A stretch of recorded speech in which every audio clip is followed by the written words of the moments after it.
Welcome to the future, where the glass is half full and you'll need new glasses, where you'll be jumping from conclusions. The past is annulled, and a new future is born. Never before in history has so much meant so little to so many.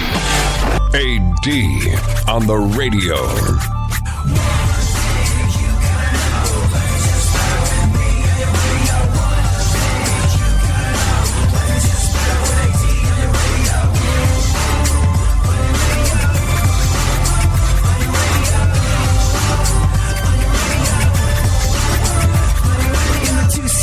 It's you and the senorita. Whoop a blowing up the tweeter, cause it's me up in the speaker. Back in the mama seat, top down like a player. And the sound up in your ears, it is the dopest rhyme. Say I run a game like a cheater, I'm bomb like this. So in news that is surprising to absolutely no one, the Islamic State has claimed responsibility for attacks on the airport in Brussels and a rush hour metro train. Killed at least 30 people. The Amaq agency said the suicide bombers from the group strapped explosives to their belts had staged both attacks. Belgian media said police were hunting one attacker who had survived. Witnesses said that they heard shouts in Arabic and shots shortly before two blasts struck a packed airport departure lounge at the airport in Brussels. These are explosions most likely triggered by the suicide bomber. Belgian media has dropped some security camera pictures of three young men pushing luggage trolleys through the airport and reported that the cops suspected them of being attackers. They said these two were suspected of having blown themselves up while police were hunting for the third.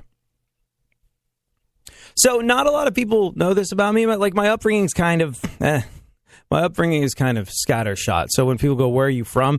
It's a bit of a loaded question. And to keep things simple, I spent most of my youth growing up in England, in London, and families from New York. If I have a home in America, it would be New York City. And that tends to be enough. And I don't bother people with other details of the little town I lived in upstate New York for about 6 months. And I don't bother people with the details of the different places I lived in and around London. And generally speaking, weirdly enough, there's people who, when I have told them that I was born in Brussels, in Belgium, they go, "Where's that? Is it part of France?" Brussels is a beautiful, beautiful city. And Belgium as a country, maybe I'm romanticizing my past, my childhood. I didn't live there for very long. I was born there, lived there a couple of years. But growing up in England, there's a hop, skip, and a jump to go back home, and there's friends and family there, and so we would head back there every once in a while. It's a beautiful city. Belgium overall, look, there's a reason a lot of people go, "What is that? Is it part of France? Is it part of Holland? Who? What? Huh?" They speak Flemish. They speak French.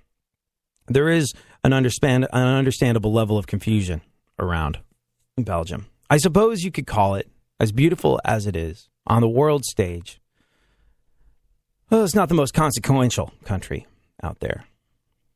Now, I couldn't help but think. And I know, like I said, maybe I'm romanticizing the past, but the people that I knew in Belgium, they were just sort of living life. What are Belgians known for? Beer brewed by Trappist monks. Food cooked in an abundance of butter. Stands on the street where you can buy French fries and snails and eat them at the same time. Whenever I would go back to visit, I was like, all the people are a little overweight. They're just a little overweight. And they're all living life and having a good time. That was the impression I got. And like I said, there's pluses and minuses to every single country on the face of the planet. And I'm probably romanticizing a bit of my youth, but Brussels is a city of people that are just out to live life, have a good time, play their little part in the world, go home, eat good food, spend time with their families. And like I said, not the most consequential country on the world stage. I mean, there's things that go on there that affect. There's massive world political meetings that happen in Brussels that affect the outcome of many things that happen around the world. But overall, I couldn't help but be reminded of San Bernardino. What was the point of that? What sort of statement are you making? What the hell's actually going on? There's no obvious Eiffel Tower sign that you can turn into a peace sign. People don't have something that they readily associate with the city of Brussels. In the grand scheme of things, it's kind of small potatoes. And I suppose that makes it that much more scary, because that's where we're at, where there's no logic, there's no reason, there's no obvious targets. It's just a time for wakeful awareness, and when at all possible, compassion.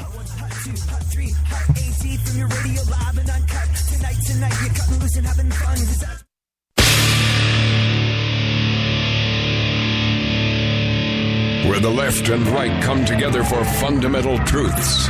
AD on the radio, on Twitter at ADSXE.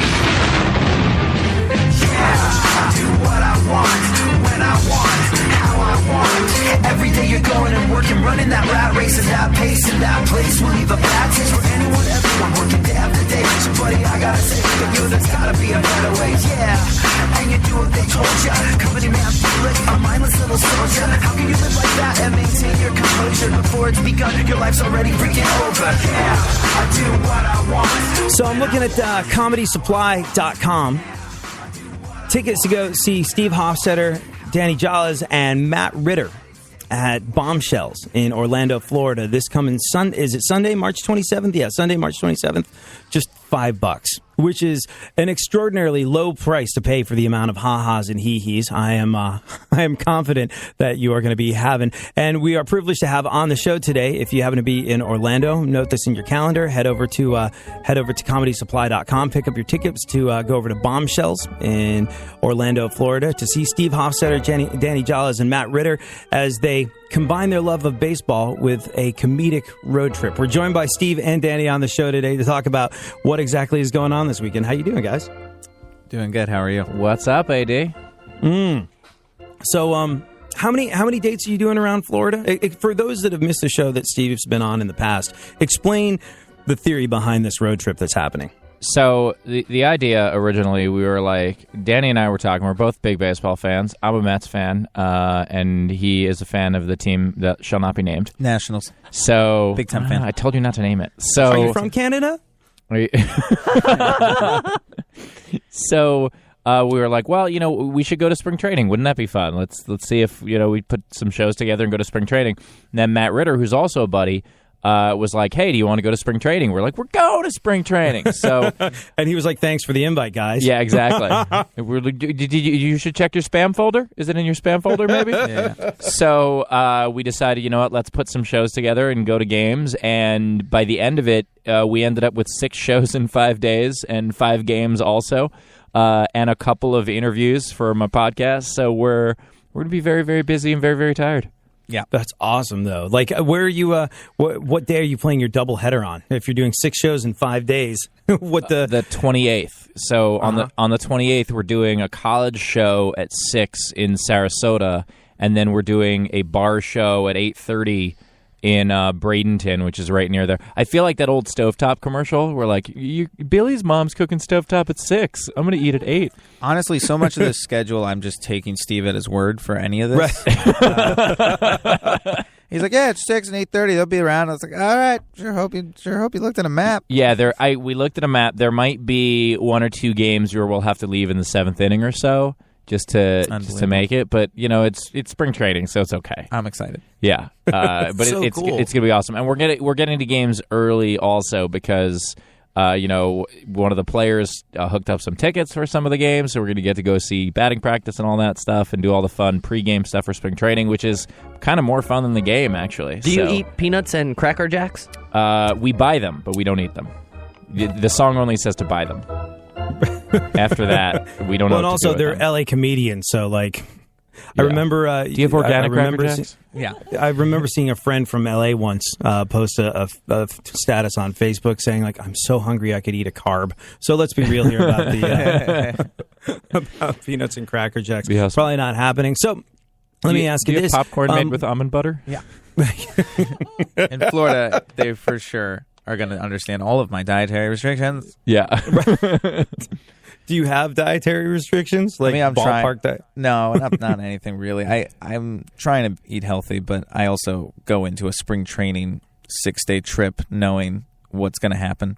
Yeah, it's going to be gross. Yeah, I'm aware what's going to happen at this trip. We're going to eat at the healthiest place in Florida, the Outback Steakhouse. Right. Right. Yeah. Does it how much time do you guys respectively spend on the road? You a lot more than me. I used to be on the road probably 40 weeks a year. Yeah. Not as much anymore. Although this summer I'm hitting the road a lot more because I'm doing some minor league baseball stuff.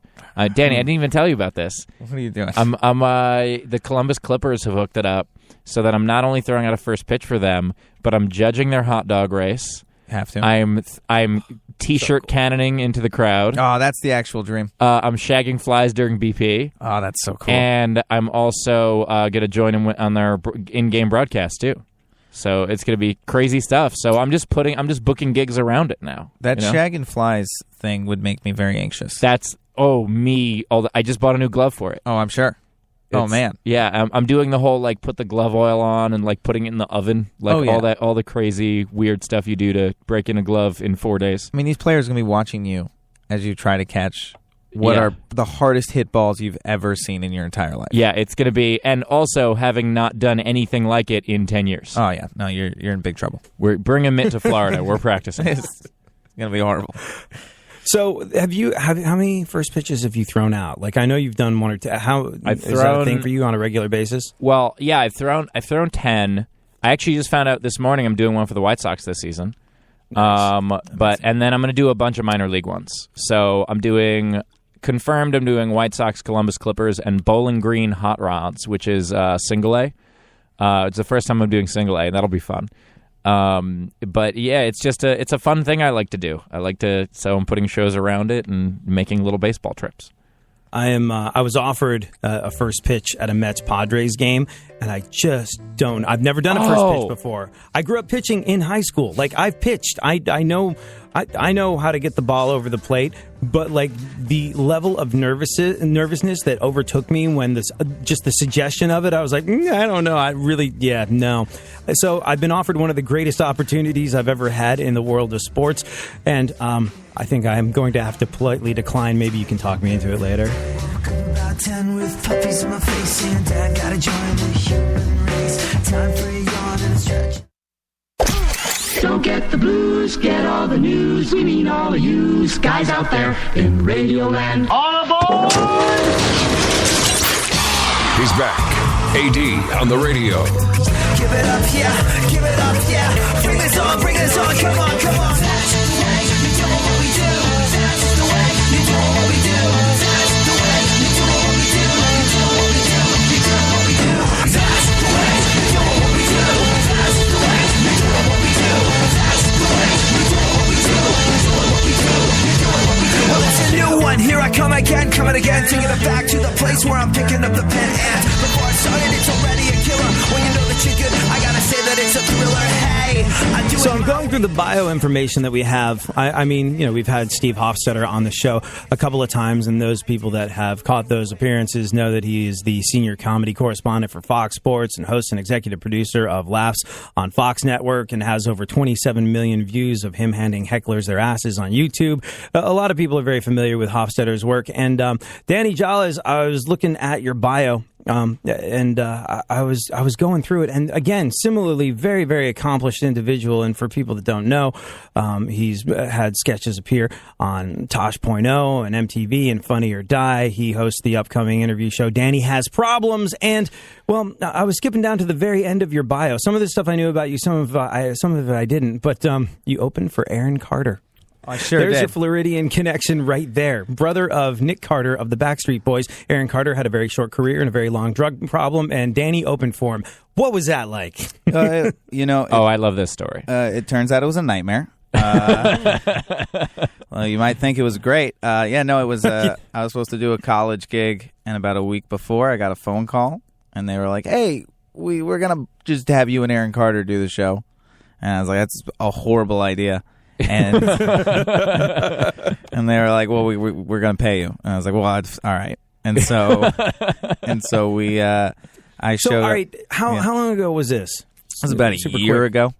For some context, and I don't, you don't have to answer this, but like, we talked about the economics of being a stand-up comedian a little while ago, and this is, all right, college gig, fine. College gig opening for Aaron Carter has Bizarro World written all over it. So, like, ballpark a figure that a comedian gets to open up for Aaron Carter at which university was it? It was at Muhlenberg College. I'm trying to think about how much. It was enough. I'll tell you that it's enough for one night where you absolutely have to do it. Okay. There's no way. There's an amount of, it's an amount of money where you're like, well, for one night, The I'll low do that. end, the low end of college gigs is like $750. The typical is usually $1,500 to $2,000 until you're famous, and then it's way more. Right, and it was And in that's the for one night. And I'll say it was in the typical area, which is to open a lot to me. So yeah.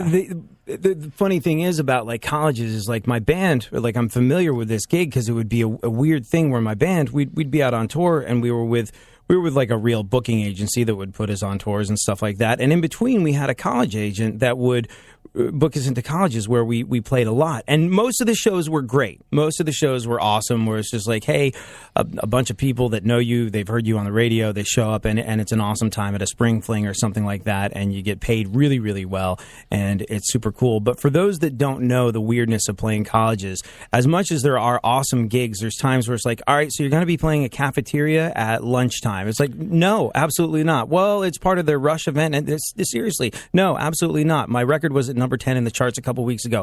Well, it pays $4,500. We'll be there. It's just like one of those things where the money is so good to do something ridiculous because colleges have a budget, and if they don't spend all the money in that budget for the year, it gets cut the next year. So there's times where they're literally just throwing money away on stupid crap. And I've the been worst a part part, of a lot of those. The worst part is that the bigger you get, the worse the gigs get on college campuses. Because what happens is the colleges that don't normally have comedy will make an exception for you. And so then they have no idea what they're doing. And, you'll end up... Danny and I did a gig together. What are the... Probably... I'd say it's up there. It's second or third worst gig I've ever done. Fairfield? Oh yes, Fairfield. Fairfield during their alumni weekend or homecoming or whatever it was, and it was in this bar. And during Danny's set, they didn't shut the TVs off. During Danny's set, there was a guy walking, like there were these 5 old drunk guys who may or may not have been alumni. They may have just been the sketchiest, worst humans. And they were like walking around in the little show area trying to get people's attention while we were on stage. Yeah, and it's like you can't, and the problem with a college is you can't just be like start cursing at them and go, you have to still keep it civil. You can't have the whole thing devolve into just, and it was horrible. I tried talking to the bartender too, like from stage. I said, because there were these 5 guys who were just yelling and just wouldn't shut up. And I go, hey, you're not kicking them out because they're buying drinks, right? And she was like, yeah. I go, well, how about this? There are about 30 people in this room. What if I buy all of them drinks? What if I just give you, I was like, how much is a beer? It's $3. What if I just give you $100? Can you kick these 5 guys out? And the place cheered, and then she goes, no. She said no. Now, I found out after the show what she meant was, well, there are a couple people here who are underage, so you'd have to buy them sodas. But she wasn't smart enough to say that. Ugh. So instead, I forgot about that. She just said no. We tried a bunch of negotiations. Yeah. There was a bunch of negotiations that we tried of like, could they be put over here? She just wouldn't work with us. There was no working with us. They left at one point. I remember that. Yeah, and then they came back. And then they came back. That was the crippling moment. Yeah. that was when we were just like, should we just retire? Yeah. No. When they no came more comedy? back, it was all over. Yeah, But yeah, you never know. With a college is basically you just show up and it can be the best night of your life or the worst, and you have no clue what you're about to walk into. Yeah. So you are booked into this college gig, and you find out at the last minute you're opening up for Aaron Carter. You say this is a terrible idea. They say this is how much it pays. You go, I'm in. What happens next? Well, first off, the thing that made it bad was they wanted me to do the time I was supposed to do prior to Aaron Carter being added to the show. So they wanted me to do 45 minutes before Aaron Carter, which is laughably too long. And so, well, it's actually not laughably. It's in that context, it's silently too long. Oh my God, it was a nightmare. It's a laughter-killing amount of time. Aaron Carter is exactly who you think he's going to be. In both, and I say that in the sweetest way. He's not a bad person. He's just very like, "What's up, man? I'm Aaron Carter," and you're like, "All right, yeah, that's who I thought you were." Wait. Do they? Hold on. I want you to do that again. And Funkhauser, make sure you get this so we can use this moving forward. Your Aaron Carter impression again, please. What's up, man? I'm Aaron Carter. Very good. Yeah, he's but he was very sweet. The crowd, I convinced myself that they were showing up ironically. Right. And so I was like, maybe there's a chance because they're coming ironically. There's a comedian. If I were to get him, it might work. And then I showed up and there was just a line of girls outside, like as far as you can go. Thing is, man, he still draws. He brought a crowd. And Really? they were so excited to see him. These kids were 5th graders when he was relevant. I mean, Right. I mean, he was relevant when I was a kid. But he brings a crowd, and so they were excited to see him. And I went up there, and I will give Muhlenberg credit. That crowd, while definitely got tired of me, never turned on me completely. Oh, that's good. They Hey, Muhlenberg. big props to those kids. They didn't know there was no reason they had to go through that, and they put up with it.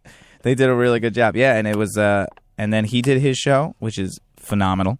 I will say he does a good. What was an Aaron Carter like? Are we in a theater? What sort of room does Aaron Carter play when he goes out and draws people that were in the 5th grade when he was having his moment? I would say they were probably. It was like a big like hall type area, sort of like it probably like 700 Like a kids could get in there. type place? Yeah, Right. Probably 700 kids can get in there. Probably 600. I mean, it was pretty full. They were about, and they came in. They did one nice thing, which was they basically were like, if you want to see Danny, you get to sit up front. But then if you don't want to sit through this comedian, you can come in after him. So they had like a moment where they like reset the room. So I probably had about half the room, and then the second half came in after me. What's up, man? I'm Aaron Carter. Was there a moment like after your set when the other 300 people were coming in?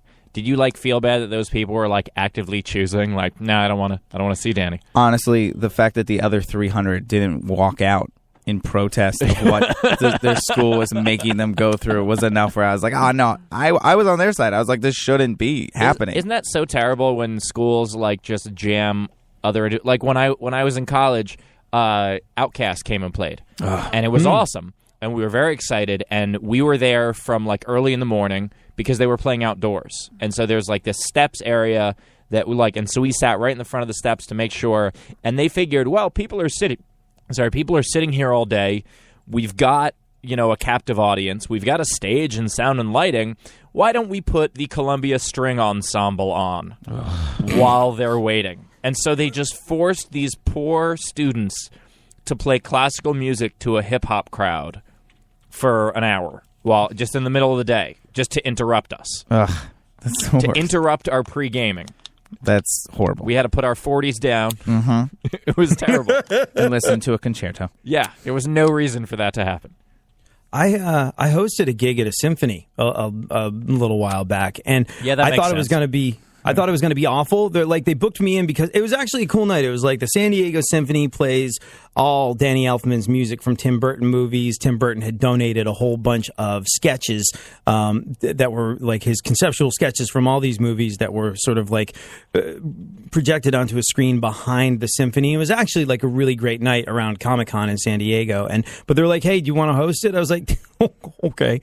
And so it was very strange. I really realized that I had discovered my people when I got up there. Because here's the thing about playing in front of that stodgy crowd. And all I really did was go, hey, my mom plays cello in a symphony in Washington. Put your hands in the air and we'll take a picture and we'll show them how they do it in California.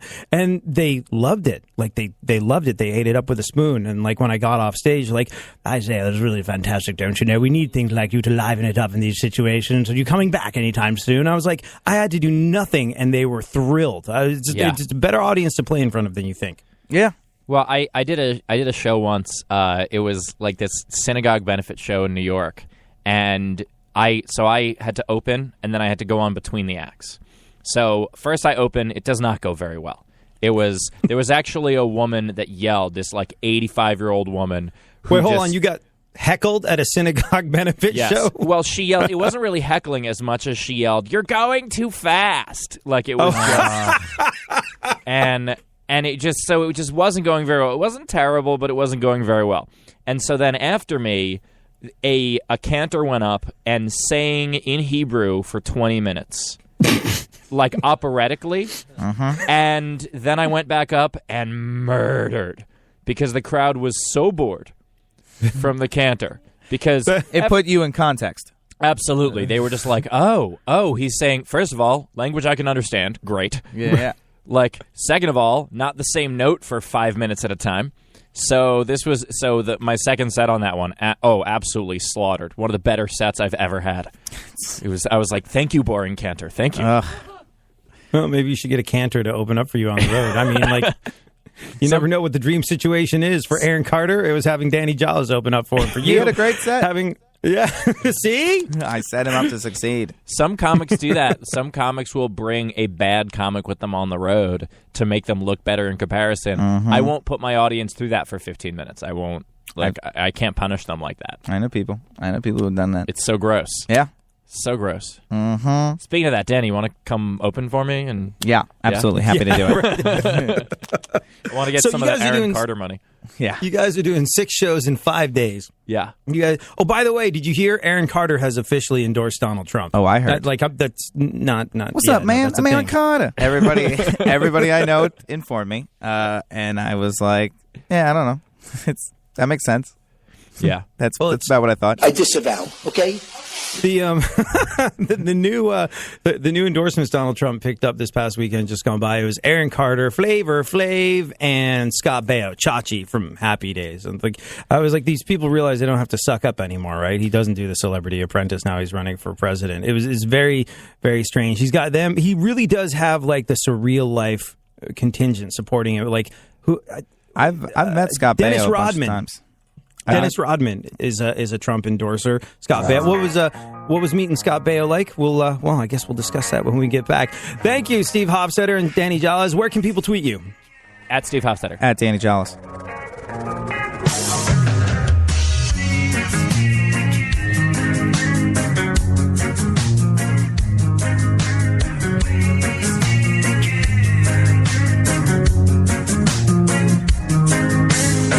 I guess that I should start by saying that all of this story is true. And even though the names are changing, if you think that it is, this song is probably a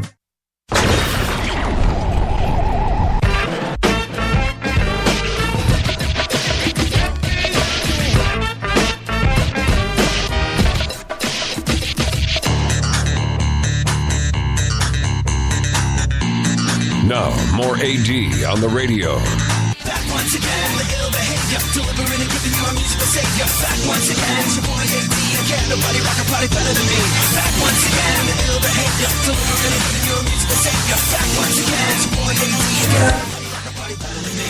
What's up, man? I'm Aaron Carter. Our guests on the show today, Steve Hofstetter and Danny Jolles. They're headed to Florida with their buddy Matt Ritter to watch baseball games, spring training baseball games, and put on comedy shows. If you're one of the people listening on Real Radio 104.1 in Orlando, March 27th, this coming Sunday, they're going to be at Bombshells. You can grab yourself tickets up at comedysupply.com. We have learned that Danny Jolles opened up for Aaron Carter, and it went just like you would imagine it would have gone, apparently. Also, met Scott Baio. What was that like? So my friend, one of my best friends, a guy named Rami Youssef, who's a very funny comedian also, was on a TV show with Scott Baio for 3 years. So Scott was around. He is a very, very, very intense. And he's... Would you say that like when he walks into a room like he's in charge? I would say that. You know what? I would say that.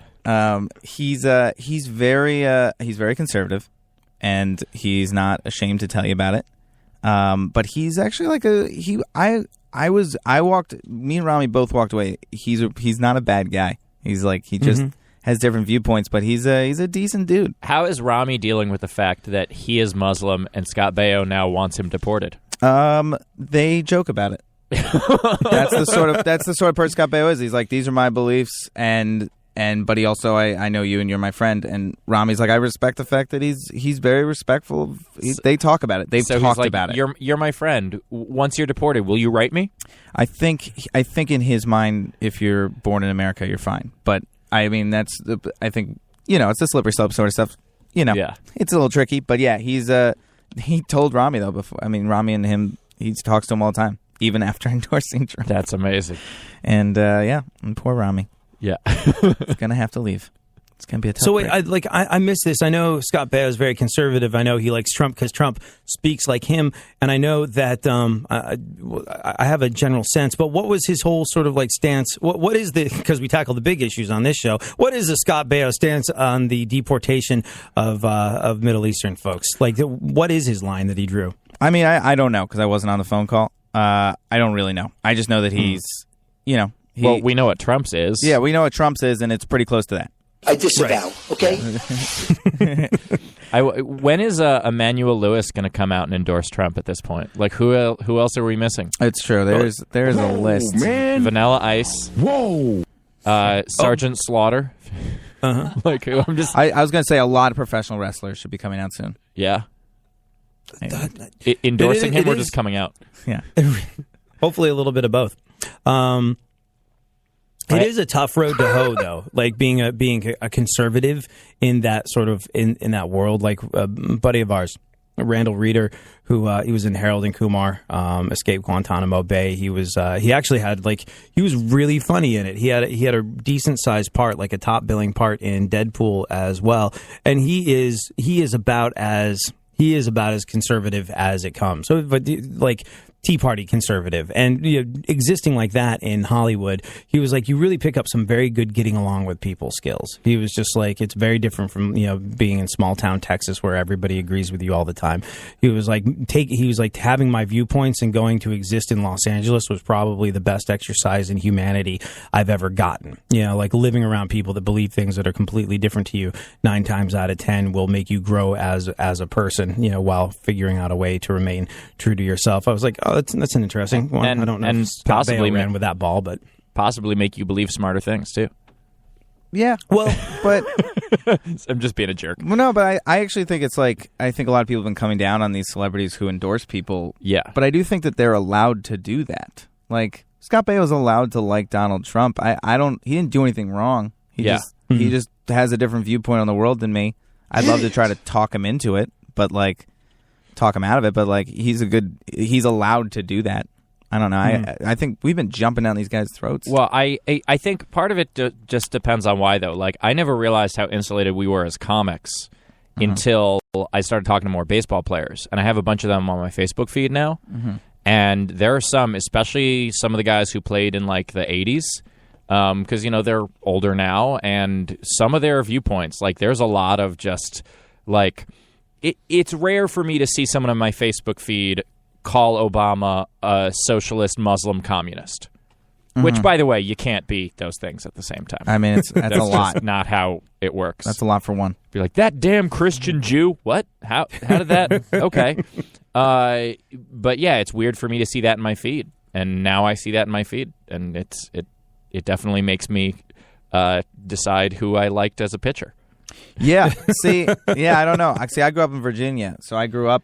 I still have plenty of that on my feed. My feed, everybody basically from my high school is somewhat conservative, and I like that. It makes it it balances it out, because sometimes I'll read, if you get in that, if your Google picks up that you're leaning a certain way, every search you do, it'll show you the way you want it. They're going to show you the results you want, which is really dangerous, so you don't ever see the other side. So you'd be like... you can isolate yourself completely from anything conservative. And so it's like really good that I get those little like extra moments where I'm like, oh, why do they think that? Oh, that's one of the things that I love about the time that I spend in San Diego is that like being from the East Coast and having family in New York and Massachusetts, and that's sort of like where I'm from, is very sort of like Kennedy style liberalism, and that's one thing. And then spending last 8 years in Texas, it's exactly the other way. But either way, you're basically in a room full of people that are kind of agree with you 9 times out of 10. One thing I noticed about San Diego is you have this huge military presence plunked down in the middle of hippy dippy tofu eating California, and it's a lot more difficult to remain angry at someone when they're your next door neighbor. It's just like they voted differently to me, but they did loan me their lawnmower, or they voted different to me, but they're really hot. It's just like it's one of those. Yeah, you got to meet my neighbors. It's really easy to remain angry at them. They have the same political viewpoints as me. What's up, man? Still Hey, don't like Ricardo. Well, he does live in Hollywood. Thank you so much for hanging out. More from Steve and Danny when we get back.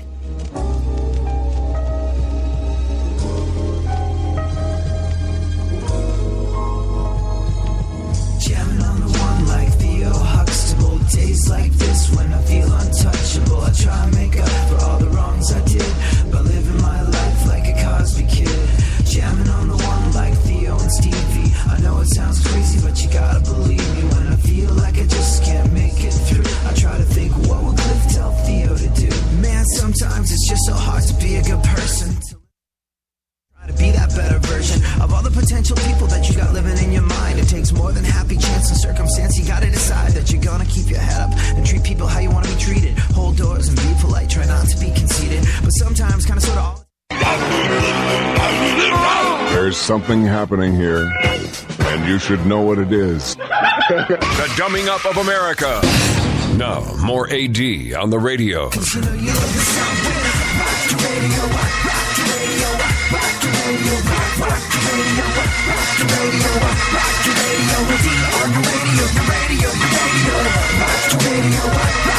At Steve Hofstetter and at Danny Jolles, Jolles, is where you can tweet our guests today, comedian Steve Hofstetter and Danny Jolles, who are headed to Florida for a weekend of preseason baseball games and comedy. You can see them bring the ha-has and the hee-hees at Bombshells on Sunday. If you're a listener in Orlando on Real Radio 104.1, grab tickets up at comedysupply.com. They're playing Bombshells March 27th along with their buddy And if you Matt go, Ritter. tell them that you heard it on the radio, and they'll give you a something. Hug. We're We're they also will give us in, nothing of the kind. We're also in Oviedo and Titusville, which I think are probably close enough to Orlando if people are picking up your signal. Could be in the Attention, broadcasting Titusville, area, yes. So I don't know if you guys caught this or not, but Quincy Jones, actually a buddy of yours, he's a comic with terminal cancer, and this past week just gone by, Ellen DeGeneres helped him raise money to fulfill his dream of getting his own comedy special. He was back on Ellen's show yesterday, and she surprised him by revealing that HBO had agreed to air it. You mentioned last time that you want to do a comedy special. That's really important for you to do a comedy special. Yes, I really want to do it. Yep. So what you don't know is we called the head of HBO, and your people didn't even tell you this, but HBO is going to air your special.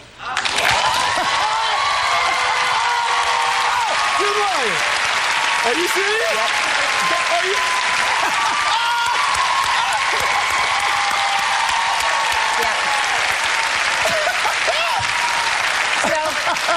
Yeah.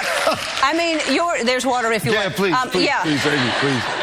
You're gonna need money because making a special and producing a special is also very expensive. So Shutterfly wants to give you $15,000 to help. More money.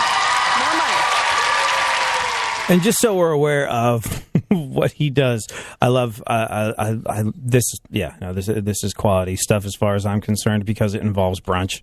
God, it's so good to be here, guys. A lot of white people. Oh, man, a lot of white people.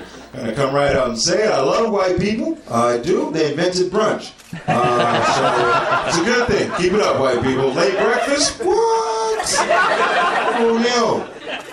So my white friends are full of crap. I'll tell you that much. Like when I go wine tasting, you know? As if you go wine tasting with any other type of friends, right? We're wine tasting with some of my white friends. I asked my white friend Jason, like, Jason, what do you taste? He's like, I taste floral notes and hints of honey and cloves and the Mediterranean grape region. And they're like, Quincy, what do you taste? I was like, red.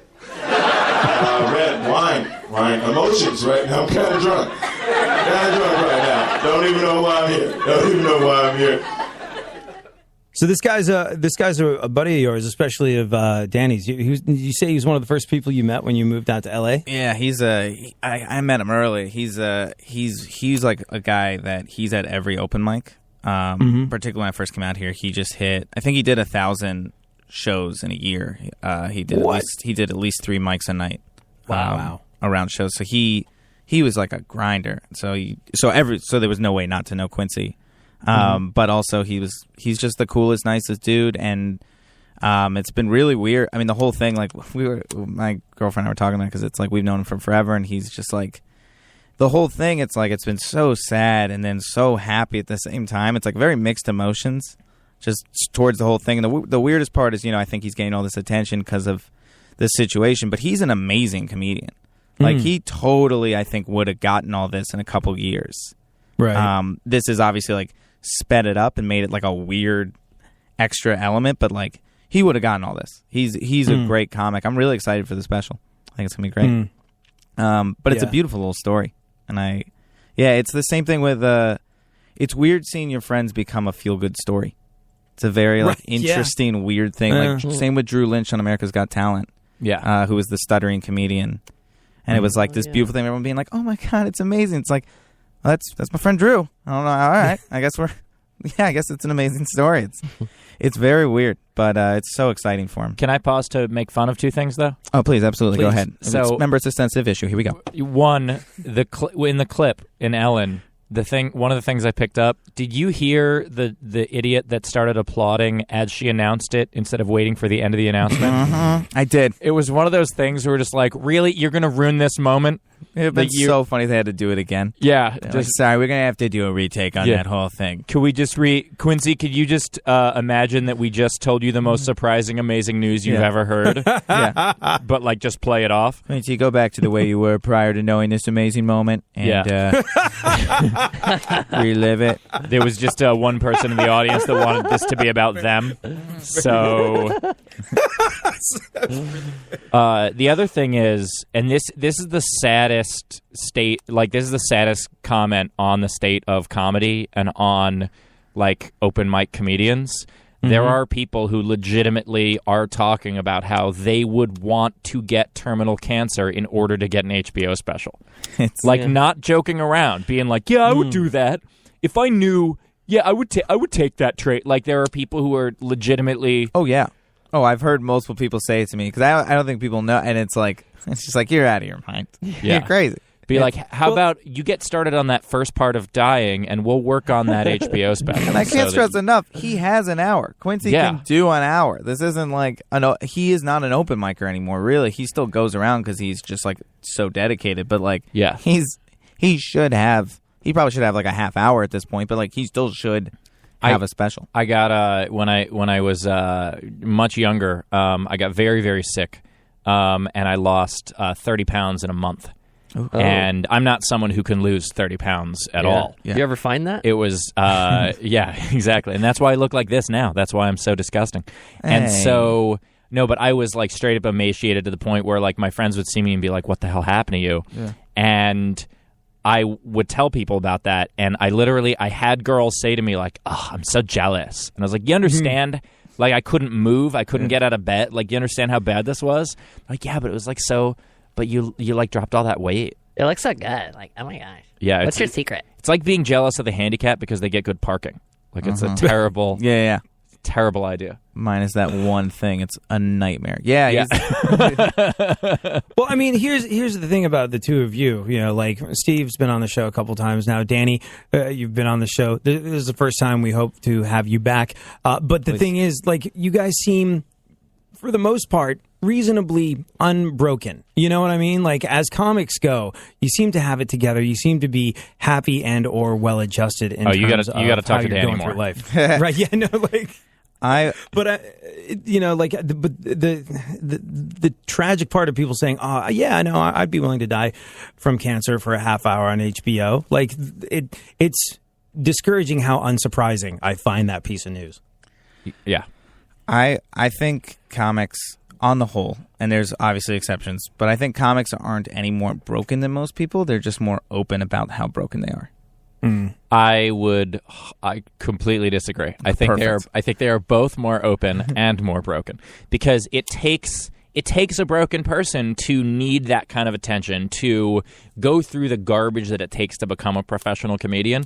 Like, it takes someone, and if you're not broken yet, do open mics for 5 years. Oh, listen. That'll break you. Oh, listen, it breaks you. But I also think, I don't know, I think most things break you. It's hard.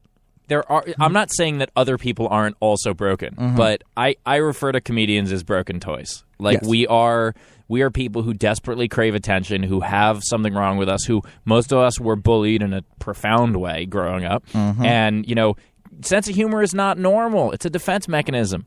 You're a weirdo if you're funny. It's great to be funny, but you're still a weirdo. Bringing it full circle to baseball, I read something really interesting a little while ago about why so many stand-up comics are New York Mets fans. It's just like it takes a certain amount of self-loathing to have been a Mets fan for the last 20 years. Like the Seinfelds, the Chris Rocks, like folks like that. They were just like they were just like, the Mets have a huge stand-up comedian following. They count among their celebrity fans some of the biggest stand-up comics on the face of the planet. And there's just something indicative about the self-loathing within a comedian that exists within a Mets fan. It's like being a Mets fan is not something that you choose. It's something that is thrust upon you in some way, shape, or form, and it is so deep and so ingrained that there's absolutely no getting over it. It's not like you can just be from Canada and like the Nationals, but it's the thing about it is you're really kind of like you're stuck with it, and I do think that there's a self-loathing aspect that runs through entertainers of any kind and Mets fans of every kind. Well, speaking of Canada, baseball and broken toys, the guest this week for my podcast is Paul Spoljaric, who was a relief pitcher and starter occasionally, mainly for the Blue Jays. And I asked him on it because we were talking about like how difficult it is to day in and day out play baseball and how he kind of fell out of love with it. And I don't know where I got the question from, but I just said, do you think to be a good Major League Baseball player, you have to be a sociopath? And immediately he just goes, oh, of course. Like he didn't even hold for a second. He was just like, yeah, of course you have to be. Because just to be able to compartmentalize like that, to be able to, to I guess just wash over, not just like as a comedian, you go through something bad during the day and like, I had to tape a television show the day my father died. Like that's a very, very difficult thing to do. But as a baseball player, not only do you have to do that, then you strike out in a terrible way. And you just have to be like, well, next at bat, I'll hit a home run. Like you just have to immediately. I think to be really great at something, you have to be really terrible at a lot of other parts of your life. Yes. So I think that like, very smart. The amount of time that I've put into stand-up is the reason that I am so terrible at some other areas of my life. Just because it's like, well, I just didn't have time to grow like you're supposed to as a human, where everything grows together evenly. Yeah, it's like, no, this one area is super like finessed, and everything else I have just chucked to the side. I picture you as someone who only works out their right arm. Yes, like picture a bodybuilder who just has a massive right arm and just toothpicks everywhere else. Like one of those pitchers that just like has massive legs and like a cannon of an arm and just like a massive belly. Yeah, it's like Bartolo Colon. Yeah, it's just I was just about to say, yeah, Bartolo Colon. Yeah, Bartolo. Yeah. Well, I think it comes back to that like Gladwell thing that. 10,000 hours is what it takes to master something. And like, if you're spending 10,000 hours doing anything, other areas of your life are going to suffer. There's no ifs, ands, or buts about it. Hey, real quick, where can we check out the baseball podcast, Steve? MajorLeaguePodcast.com. And also, it's going to be coming up on iHeartRadio. Ooh, it's going to be on America's Talk. Saturday at 4 Pacific, 7 Eastern on America's Talk this weekend. Yeah, with Mark Gubiza. That's going to be the Mark Gubiza episode. We're excited. Oh, that's awesome. That's, when people sort of like make things happen behind the scenes and pull strings and cause media and or entertainment events to take place, we call that Geffening. And I believe Funkhauser was responsible for Geffening that situation. Absolutely. Nice. Very, very cool. What's up, man? I'm Aaron Carter. You can see them at Bombshells on Sunday. Are you playing us off, Funkhauser? I thought so. You can see them at Bombshells on Sunday in Orlando, Florida. Steve Hofstetter, Danny Jolles, and Matt Ritter. You can grab your tickets at ComedySupply.com. Guys, have an awesome trip. I'm unbelievably jealous of what you're doing. Go Mets and have an awesome weekend.